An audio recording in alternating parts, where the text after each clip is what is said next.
Ready to move in premium triplex villas at Bachapalli APR Projects. అతను ఒక constable, ఆత్మాభిమానం ఉన్నవాడు. చేయని తప్పుకు సీఐ దారుణంగా అవమానించాడు.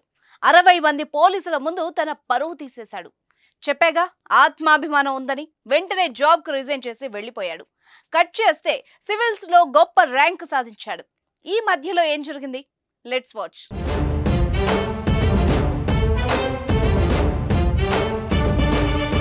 2013 నుంచి 2018 వరకు ఏపీలోని ప్రకాశం జిల్లాలో ఉదయ్ కృష్ణారెడ్డి కానిస్టేబుల్ గా పనిచేశాడు. ఆ సమయంలోనే కృష్ణారెడ్డికి ఓ రోజు తీరని అవమానం జరిగింది.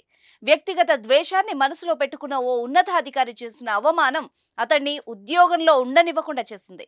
దీంతో ఆయన కానిస్టేబుల్ ఉద్యోగానికి రాజీనామా చేశాడు. అంతేకాదు, ఎలాగైనా సివిల్స్ లో ర్యాంక్ సాధించి ఐఏఎస్ అధికారి కావాలని లక్ష్యంగా పెట్టుకున్నాడు. ఇందుకోసం రాత్రి పగలు శ్రమించాడు. సివిల్స్ కోసం కోచింగ్ తీసుకున్నాడు.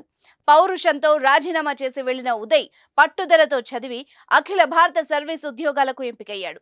యూపీఎస్సీ ప్రకటించిన గత ఏడాది సివిల్స్ పరీక్షా ఫలితాల్లో ఉదయ్ కృష్ణారెడ్డి సివిల్స్ ఫలితాల్లో 780వ ర్యాంకును సాధించాడు. ఇక్కడ మరో విషయాన్ని మనం చర్చించాలి.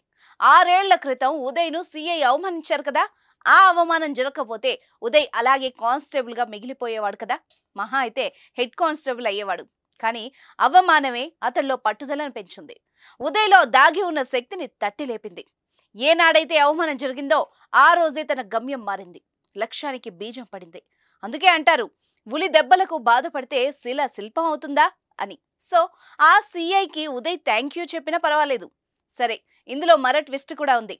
ఉదయ్ ఇంకా తన టార్గెట్ రీచ్ అవ్వలేదు. ప్రస్తుతం తాను సాధించిన 780వ ర్యాంకుతో ఇండియన్ రెవెన్యూ సర్వీస్ ఉద్యోగం మాత్రం వచ్చే అవకాశం ఉంది.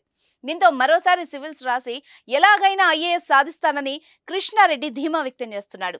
ఐఏఎస్ సాధించే వరకు ఎన్ని ప్రయత్నాలైనా చేస్తానని చెబుతున్నాడు. So all the best Uday Krishna Reddy.